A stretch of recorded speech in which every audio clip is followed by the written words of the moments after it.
अस्सलाम वालेकुम नाज़रीन, सिंध टीवी न्यूज़ पारां बजट के हवाले से ख़ुसूसी प्रोग्राम में मां हमारे मेज़बान फयाज़ नाइच। नाज़रीन, अॼु के प्रोग्राम में असांखे जॉइन किया है मुल्क के नामियार इक़्तिसादी माहिर डॉक्टर शाहिद हसन सिद्दीकी साहब। ईंदड़ बजट जेका है उन हवाले से मुल्क के मजमूई जेका इक़्तिसादी सूरत हाल है उन ते गुफ्तगू कंदासूं।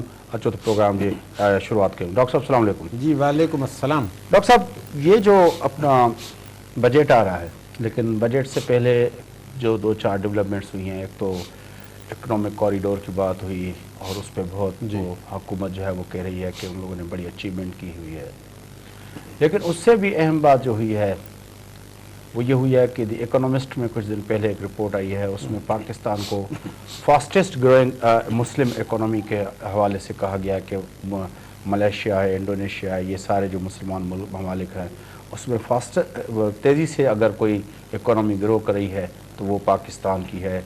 और पाकिस्तान का नंबर सारी दुनिया की जो ग्रोइंग इकोनॉमीज़ में अपना 5वें नंबर पे आ गया है।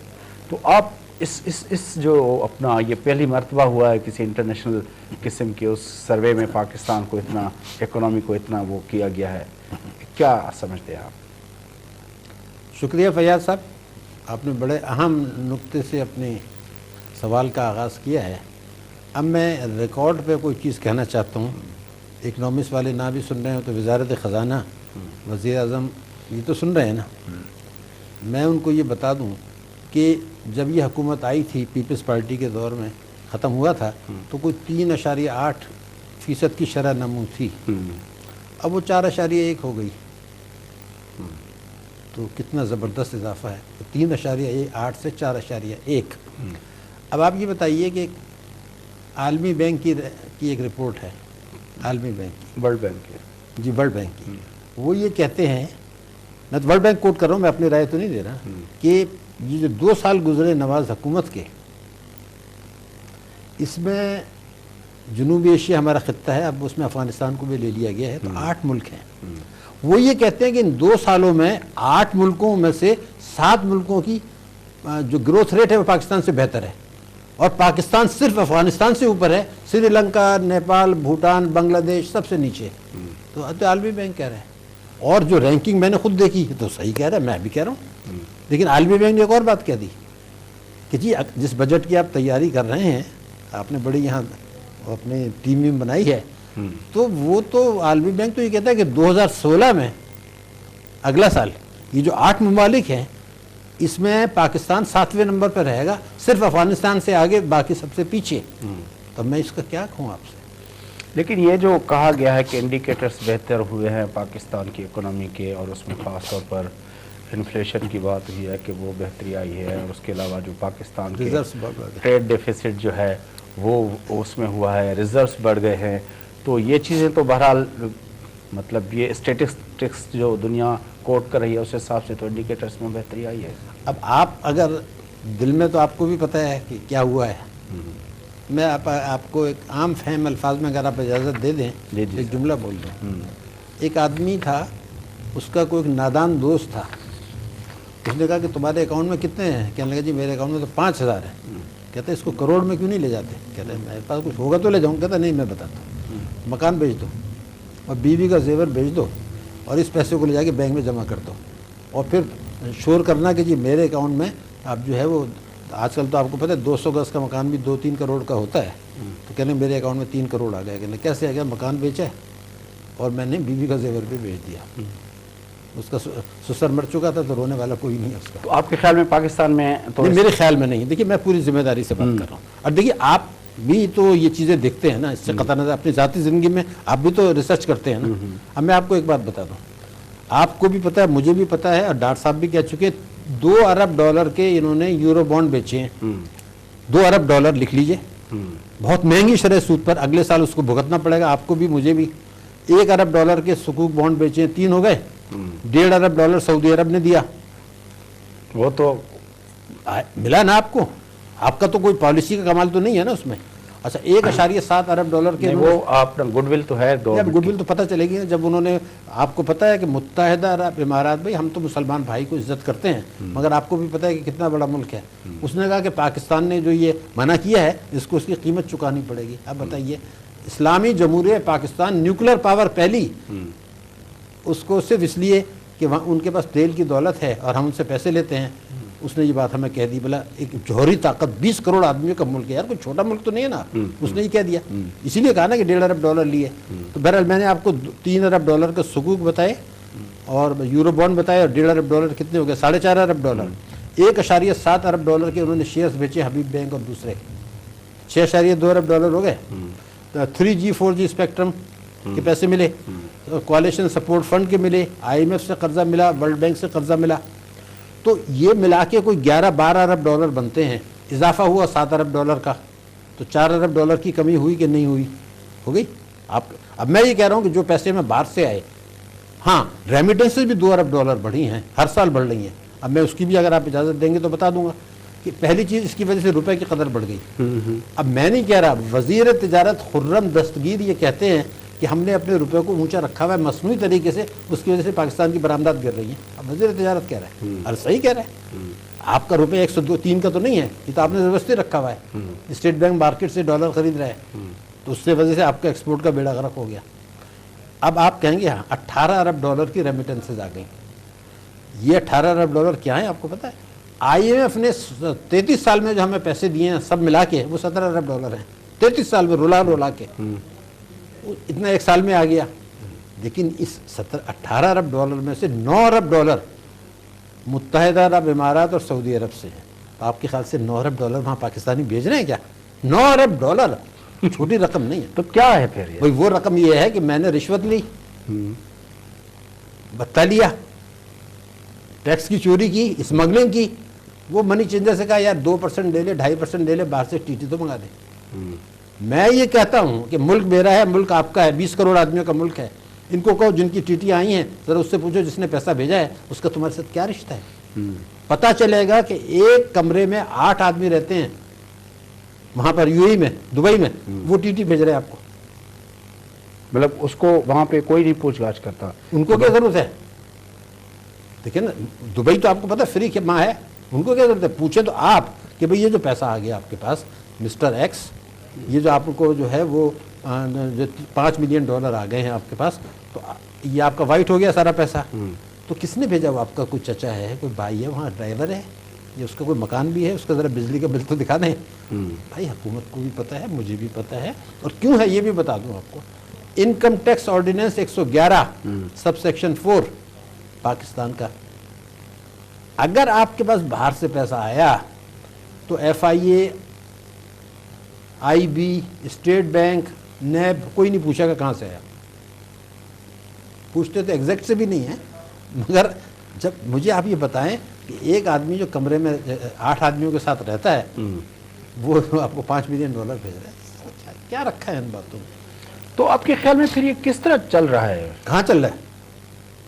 इतना बड़ा मुल्क है जिस तरह आप कह रहे हैं, अल्हम्दुलिल्लाह 20 करोड़ लोगों का मुल्क है। हाँ, इतनी बड़ी हमारी जो है वो कह रहे हैं कि दुनिया की 25वीं नंबर हमारी जो है वो अपना इकोनॉमिक उसमें। वैसे मैं वो झूठ बोल रहे हैं।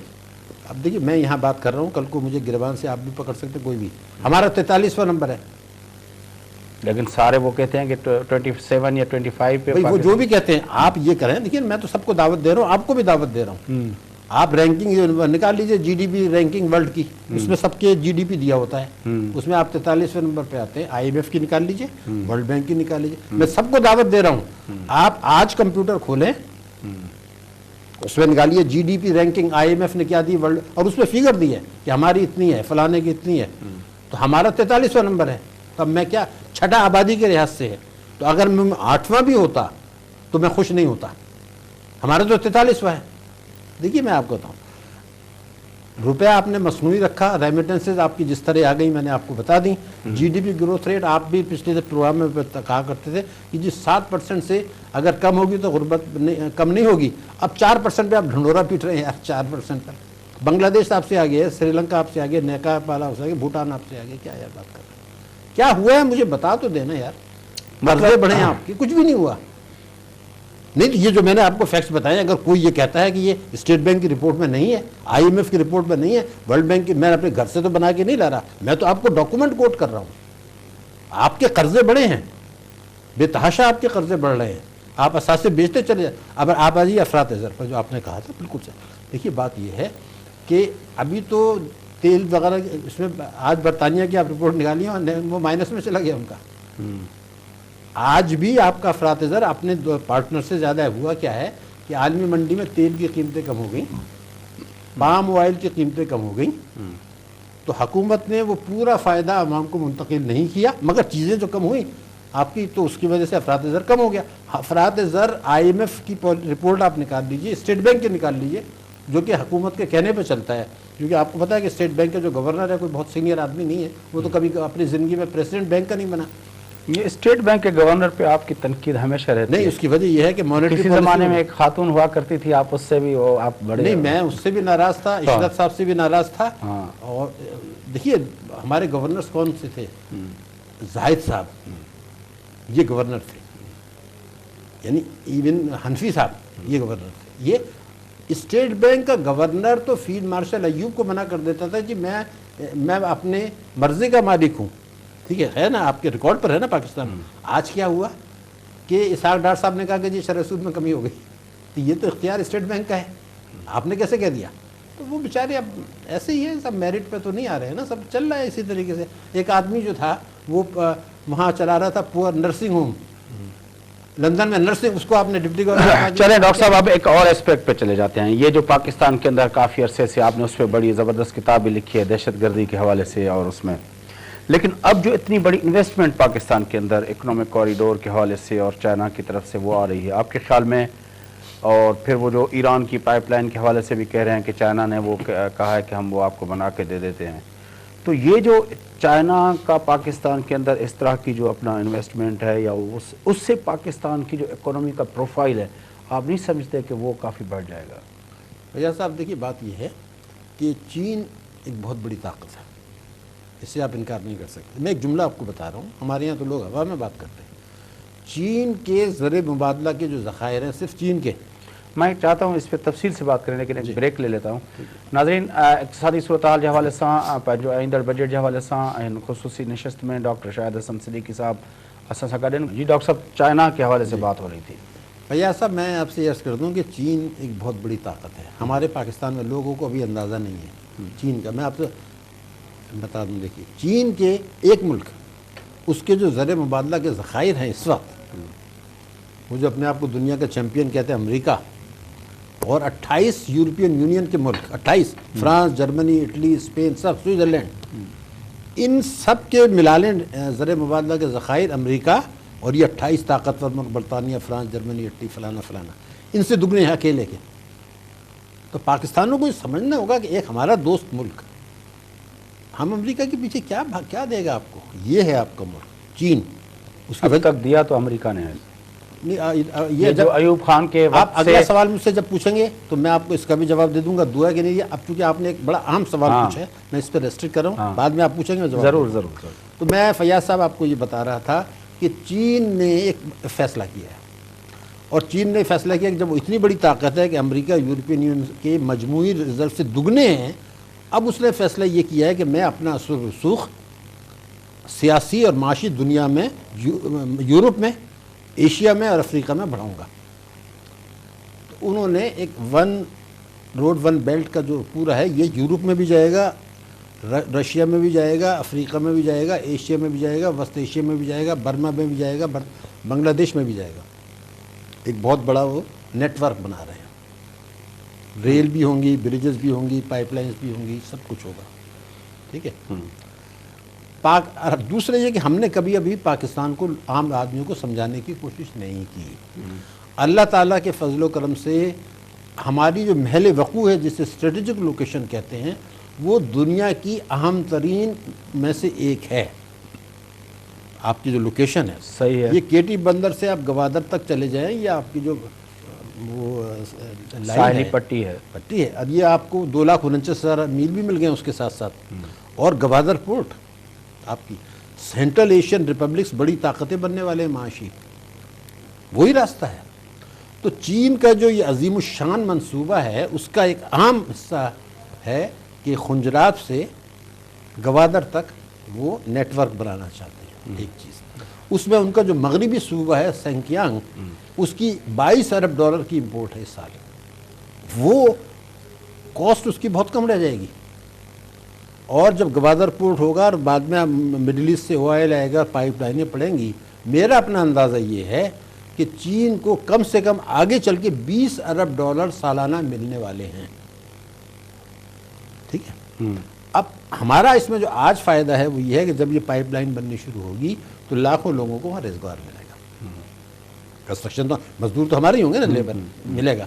लेकिन चीन ने कंडीशन लगाई है और भी, इसलिए कि वो अपना मफाद देखता है, चाहे किसी को बुरा लगे या भला, लेकिन हमें नुकसान नहीं पहुंचाता जैसे अमेरिका पहुंचाता है। तो चीन ने ये कहा कि भाई देखो, हम 11 अरब डॉलर आपको कर्जा दे देंगे, लेकिन ये जो ठेके देने ये हमारी कंपनी करेंगी, कोई और नहीं करेगा इसको। सही है। वो अपने रेट्स पर करेंगे। लेकिन मेरा कहना ये है कि इन चक्करों में पड़ने के बजाय अगर ये पाइपलाइन उसी रूट के मुताबिक बन जाती है जो ओरिजिनल रूट है, तो पाकिस्तान को कई अरब डॉलर, जैसे मैंने आगे चल के कहा कि 20 अरब डॉलर सालाना उसको मिलेंगे, हमें भी मिल जाएंगे 2-1 अरब डॉलर, 2-2.5 अरब डॉलर मिल जाएंगे। लेकिन मेरा अब भी ये ईमान है एज ए पाकिस्तानी कि ये प्रोजेक्ट पाकिस्तान की किस्मत बदल सकता है, बशर्ते के मेरा आपसे कहना ये है कि ये जो 46 अरब डॉलर मिल रहे हैं, इसमें से 11 अरब डॉलर का तो कर्जा है और बाकी जो है पूरे तो नहीं मिलेगा, सरमायाकारी होगी, लेकिन 20 से 28 अरब डॉलर तक आपको एनर्जी सेक्टर में मिल जाएगी सरमायाकारी। इसमें कंडीशन क्या है उन्हें कि ये जो चीन यहाँ पैसा लगाएगा, हुकूमत पाकिस्तान ने कहा है कि हम सारी बिजली आपसे ख़रीद लेंगे, आपका मुनाफा पक्का। तो वो एक बिजनेस डील है, तो ये तो 46 अरब डॉलर तो चाइना कर रहा है ना। अब मेरा और आपका सवाल जो वज़ीर आज़म और इसाक डार से होना चाहिए, नवाज शरीफ साहब से होना चाहिए, वो तो ये कर रहा है, आप क्या कर रहे हैं? अब आप सिर्फ ये कर रहे हैं कि जी वो सड़क, वो पैसे देके सड़कें होगा, हमारे मजदूरों को मिल जाएगा। आप क्या कर रहे हैं? गवादर पोर्ट की तरक्की के लिए आप क्या कर रहे हैं? गवादर पोर्ट को मुल्क के मुख्तलिफ हिस्सों से मिलाने के लिए क्या कर रहे हैं? ये जो लाइन जाएगी, राहदारी जिसे आप कहते हैं, यहाँ बहुत सारे इंडस्ट्रियल जोन बनने चाहिए, मुकामी लोगों को रोज़गार मिलना चाहिए, वहाँ से प्रोडक्शन बने, वहाँ से एक्सपोर्ट बने। तो ये किस्मत बदलने वाली जो बात है, उसमें पाकिस्तान को किरदार अदा करना है। ये मैं मानता हूँ कि ये अच्छा प्रोजेक्ट है। वो उनका फ़ायदा क्या होता है वो तो उसको छोड़ें, वो तो होगा। आप अपने फ़ायदे की बात करें। हमारे लिए गेम चेंजर नहीं होगा जब तक आप इसको अपना सरमायाकारी नहीं करेंगे, अपना इन्वेस्टमेंट नहीं करेंगे, अपनी कौमी बचतें नहीं लगाएंगे। वो स्कीम कहाँ है? वो इस बजट में मुझे नज़र आ जाएगा कि इन्होंने करना। अच्छा, अब दो और जो फैक्टर्स हैं वो मैं चाहता हूँ कि इकोनॉमी की तरफ आने से पहले जो अपना जो अहम फैक्टर इकोनॉमी से रिलेटेड होते हैं जी,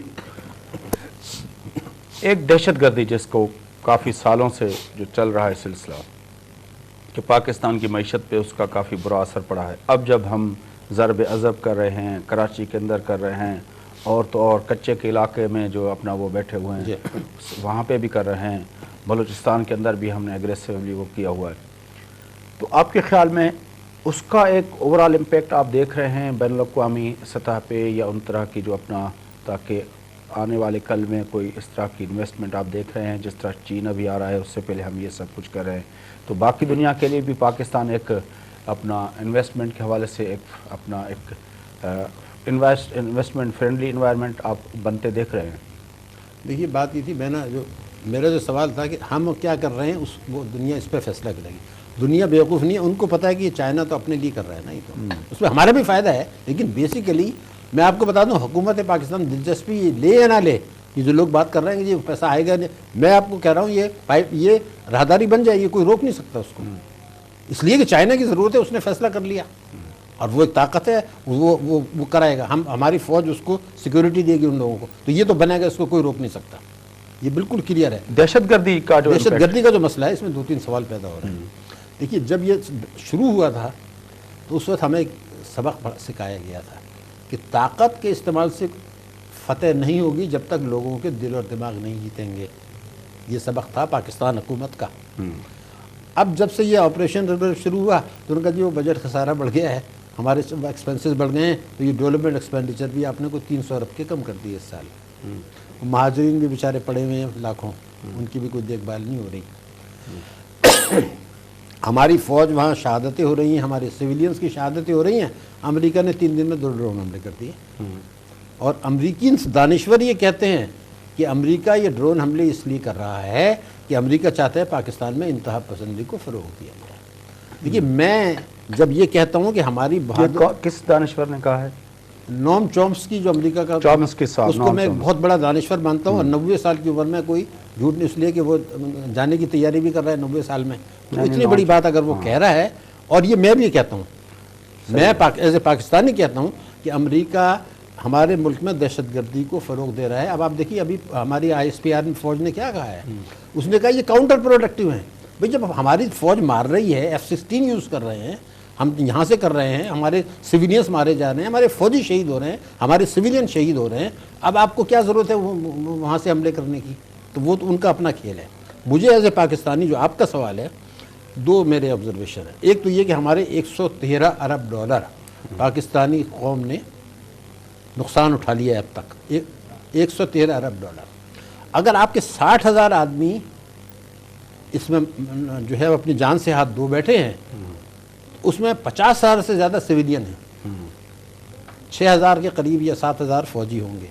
लेकिन हर जान हमारे लिए कीमती है, ख़ास तौर से मासूम बच्चे जब मारे जाते हैं, हमारे स्कूल तबाह हो गए हैं, हमारे बच्चे स्कूलों के शहीद हुए हैं, तो आखिर ये जो कुर्बानी हम दे रहे हैं, तो दुनिया को कोई उनसे दिलचस्पी नहीं है। मैं आपको बता रहा हूँ, अगर कोई आदमी आपके साथ इस मुल्क हमदर्दी रखता है तो शायद चीन है। नहीं, अभी जो हम कर रहे हैं, मेरा जो सवाल इसमें डिफेक्ट है। अच्छा, इसमें डिफेक्ट, वही मैं आपको बता रहा था, मैं उसी तरफ आ रहा था। देखिए, बात यह है कि दिलो दिमाग जीतने की बात हुई थी, लेकिन अब तो उस तरह नहीं, अब तो बिल्कुल क्लियर हो नहीं। ये तो वो फिर जंग नहीं जीत सकते आप ना। वही तो मैं बताने की, अमेरिका जो है यहाँ पर ड्रोन हमले कर रहा है, ये आपको रिकॉर्ड पर है कि जो असल ताकतवर वो लॉर्ड्स थे जंग के, वो भाग चुके हैं वहाँ से, भाग गए। वो उनकी ताकत भाग गया है, फजलुल्लाह नहीं, वो जो वार लॉर्ड्स भी भाग गए, वहाँ से निकल गए। लेकिन इतने बड़े वाक़यात हो रहे हैं, कराची में इस तरह हुआ, आर्मी पब्लिक स्कूल में हुआ, तो मतलब नेटवर्क तो ऑपरेट वहाँ से निकल गए ना। मैं वही तो कह रहा हूँ, जहाँ पर आपका जो आप नॉर्थ वजीरिस्तान है, वहाँ से निकल गए ना वो। ये तो पेड आदमी है। ये जो कुछ हो रहा है, देखिए, ये राह है, वो लोगों को पैसे दे रही है। जो चीज़ मैं आपको अर्ज़ करना हूँ, मैं उसको क्लियर कर दूँ, वो अभी तक हो नहीं सकी क्लियर। देखिए, बात ये थी कि आपने एक APC बुलाई, उसमें यह तय हुआ कि ऑपरेशन लॉन्च किया जाएगा, और वो 20 नुकाती एक एक्शन प्लान आ गया। उस एक्शन प्लान में कहीं ये भी है कि भाई, आपने कहा कॉन्स्टिट्यूशन में आइन को बदल दें, क्योंकि हमें मिलिट्री कोर्स बनानी है। ठीक है, बनाएं जी। अगर सब इज्तिमाई दिमाग हमारा, दानिश पार्लियामेंट उनकी ये कहती है कि आप आइन को बदल दें ताकि अमन कायम हो, और ये अहदी अदालतें फैसला कर दें, बिस्मिल्लाह, मुझे कोई एतराज़ नहीं। मगर जो मुझे एतराज़ है वो ये है कि मेरे आइन ने लोगों के दिलो दिमाग जीतने के लिए तालीम, सेहत, साफ पानी की फराहमी, मकान, इलाज मुआवजा, छत, लिबास, ग़िज़ा, उसकी गारंटी की है आपके में। देखिए, 25A, article 3, 37D, 38D, 38F क्या कहते हैं कि हर रियासत के हर शहरी को मकान, ग़िज़ा, लिबास, इलाज मुआवजा, तालीम देना रियासत की जिम्मेदारी है। तो उसमें ये भी कर देते कि मियाँ, ये बजट में ये जो आप कर रहे हैं, आपका बजट सेशन है। मैं ये कहता हूँ कि क्या पार्लियामेंट आपकी कौमी असम्बली, सूबाई असम्बली, उसको ये इख्तियार है कि आइन की इन दफ़ात को डस्टबिन में डाल के बजट बना दें। आपने 25A में लिखा है कि 16 साल तक के हर बच्चे को आपने तालीम मुफ्त देनी है। तो जब आप बजट में पैसा ही नहीं रख रहे, क्या आपको नहीं पता कि बांग्लादेश से हमने तालीम का बजट कम है GDP के रेशो से? क्या हमें नहीं पता? देखिए, एक रिपोर्ट आई, मेरा सिर शर्म से झुक गया। वो ये कहते हैं कि हिंदुस्तान की आबादी हमसे 6 गुना ज़्यादा है, हिंदुस्तान की, लेकिन जो बच्चे स्कूल नहीं जा रहे, पाकिस्तान की तादाद इंडिया के बच्चों से ज़्यादा है। तो मेरा कहना ये, बांग्लादेश से भी आप तालीम में पीछे, भूटान से भी, अफ्रीका से भी, तो ये तालीम को और आपने सेहत को और साफ पानी को, ये कौन करेगा भाई?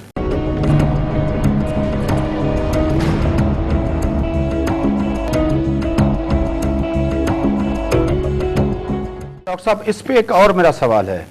ये आप कहते हैं कि दहशतगर्दी से हम जो कर रहे हैं, उसका कोई इम्पैक्ट आपको पॉजिटिव नज़र नहीं आ रहा? मैंने ये नहीं कहा।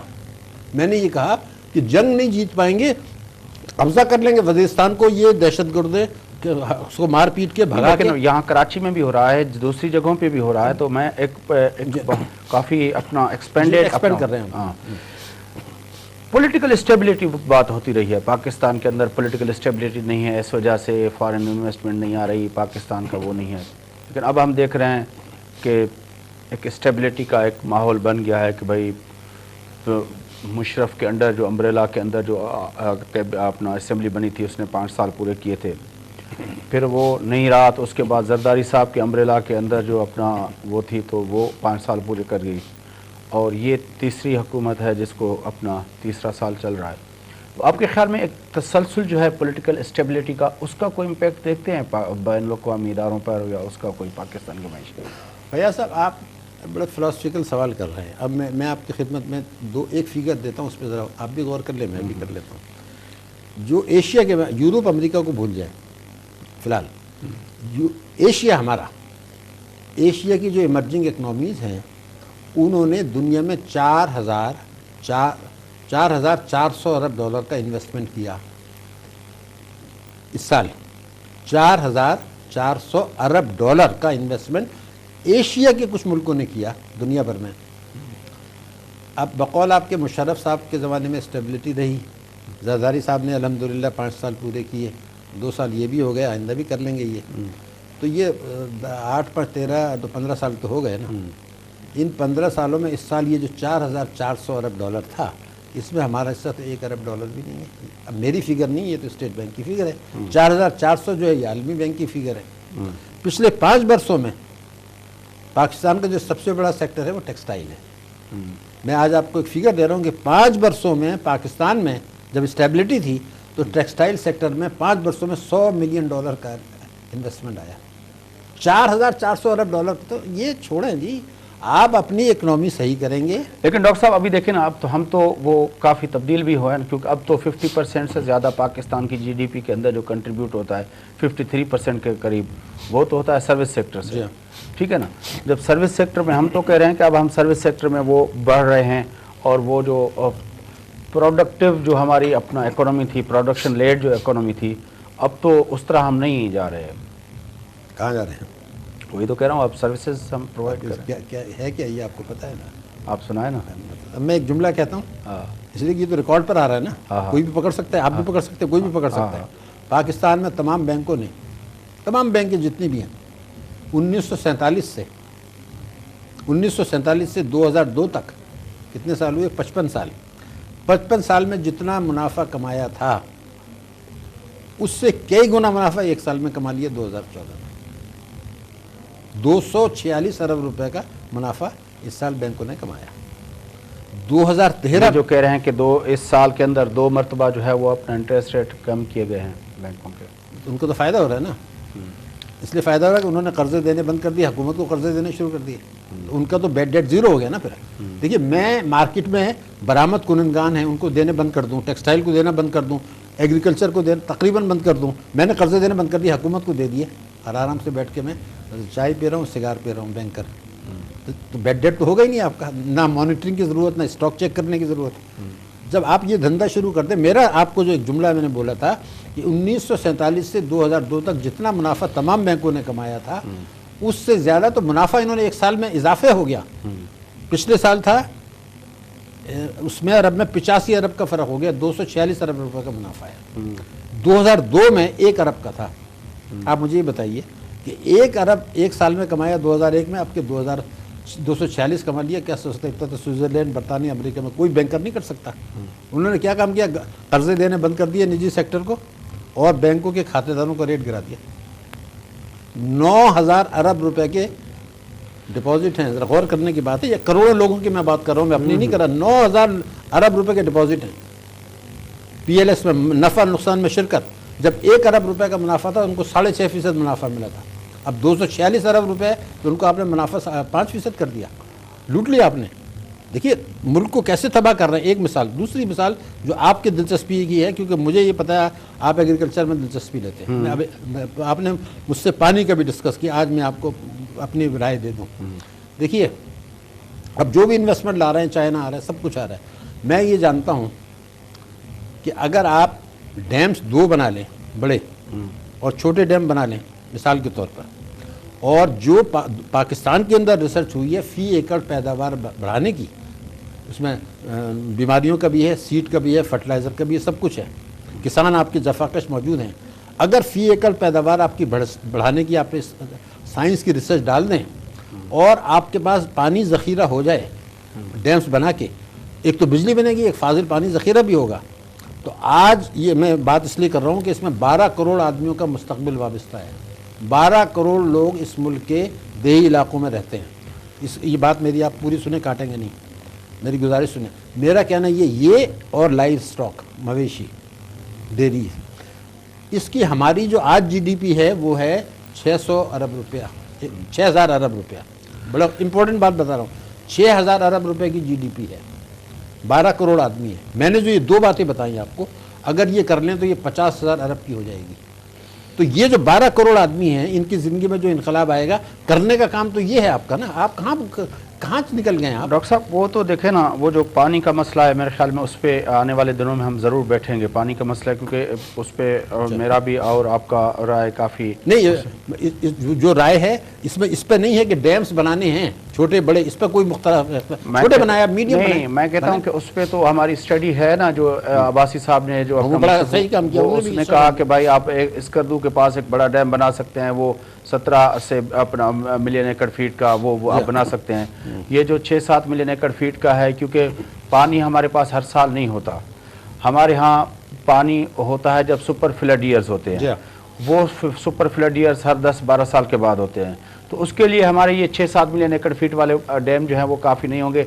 बड़ा डैम वहाँ पे बन सकता है आपका स्कर्दू में, आप उस तरफ बना दें, क्योंकि फिर पानी फिर भी आपका ज़ाया जाएगा। अगर 2 बनाएंगे फिर भी आपका ज़ाया जाएगा, मतलब उस पर तो है। लेकिन ये जो आपने बात की, अब हम जब जिस तरफ आ रहे हैं, जिस तरह आपने कहा कि हुकूमत यहाँ पे कुछ नहीं कर रही, एक और सेक्टर है। ये जो हुकूमत आई थी तो इस कहा था नवाज शरीफ ने, जो अपनी मेरी पहली तरजीह इक़्तिसादियात होगी, दूसरी तरजीह इक़्तिसादियात होगी, तीसरी तरजीह, जिस तरह आपने कहा कि बैंकिंग सेक्टर जो है वो काफ़ी डिस्टर्ब हो, वो अपनी इंडस्ट्री को वो सपोर्ट ही नहीं कर रहा। तो मैं ये पूछना चाहता हूँ कि जो हमारा टैक्स का सिस्टम है, जिस पे काफ़ी क्रिटिसिज्म रही है कि वो अपना टैक्स सिस्टम हमारा जो है वो अवाम दोस्त टैक्स सिस्टम नहीं है। गरीबों से टैक्स लिया जाता है और फिर अमीरों को सब्सिडीज दी जाती हैं। उसके हवाले से आपके ख्याल में ये जो हुकूमत आई है, ये जो रोज़ हम सुनते हैं कि इतने लाख लोग जो है वो आइडेंटिफाई हो गए हैं, वो हो गए, आपके ख्याल में उसमें कुछ आप बेहतरी देख रहे हैं? सिफर ठीक, मैं आपसे अर्ज़ करता हूँ, वजह बता दूँ। ये नुक्ता जो आपने उठाया है, इसमें 2 बातें हैं।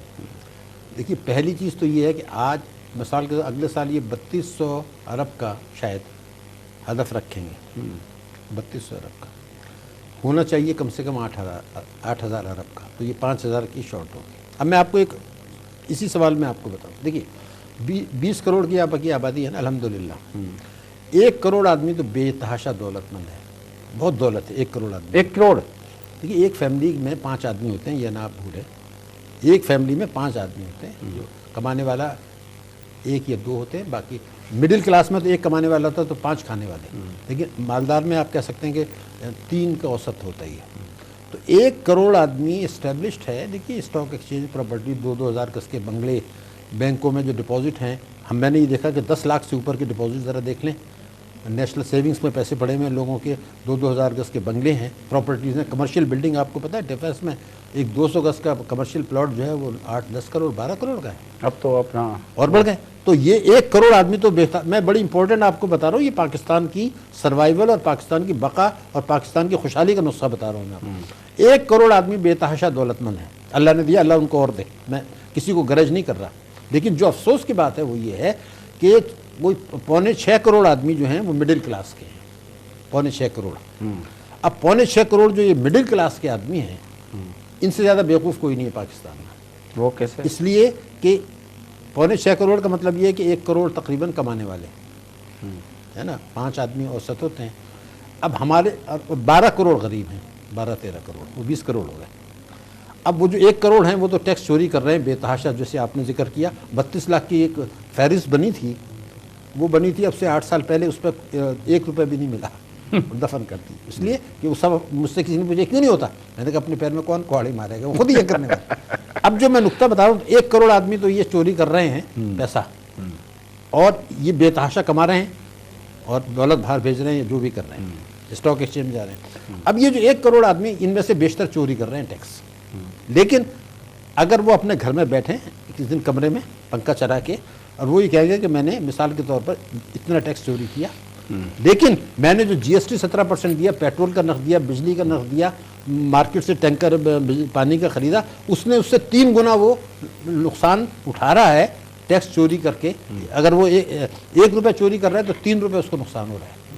डॉक्टर साहब बड़ी मेहरबानी आपकी, काफ़ी सवालात हैं और मैं चाहूँगा कि आने वाले दिनों में आप मुझे मज़ीद टाइम दें, उस पर बात होती रहे। नाज़रीन, बजट के हवाले सां सिंध टेलीविजन न्यूज़ जो है ख़ुसूसी प्रोग्राम ईंदड़ ॾींहनि में पाण उन जे बजट, सिंध बजट तोड़े वफ़ाक़ी बजट जे मुख़्तलिफ़ फ़ासत ते गुफ़्तगू कंदा रहंदासूं। फ़िलहाल पंहिंजे मेज़बान फ़याज़ नाशकिन इजाज़त सदाईं गॾु।